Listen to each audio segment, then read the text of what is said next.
துபாயில் எல்லாரோட life style எப்படி இருக்கும் தெரியுமா?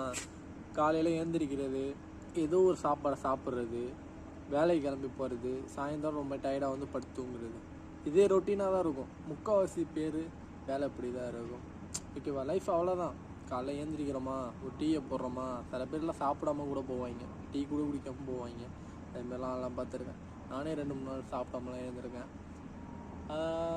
என்னோட அனுபவம் கொஞ்ச நாளாக இருந்தாலுமே நான் எல்லாத்தையுமே புரிஞ்சுக்கிட்டேன்.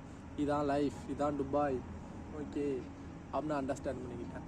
இங்கே வந்தாலும் காசு இருந்தால் தான் ஜாலியாக இருக்கலாம், காசு இல்லைன்னா எதுவும் பண்ண முடியாது. இங்கேருந்து காசு சம்பாதிக்கிறாங்கன்னா பாருங்களேன், அவன் வாழ்நாளில் அவ்வளோ நாள் கஷ்டப்பட்டு ரொம்ப துயரத்தில் இருந்து சம்பாதிச்சதுக்கு காசு. சில பேருக்கு அது இஷ்டம் இருந்து அவனை பிடிச்சி இவனை பிடிச்சி காக்கா பிடிச்சி போயிடுவாங்க. எல்லாருக்கும் அது அமையுமான்னு கேட்டால் முடியாது. ஓகேவா? இந்த வாழ்க்கை வாழ்கிறதுக்கு நம்ம ஊரில் சந்தோஷமாக 15,000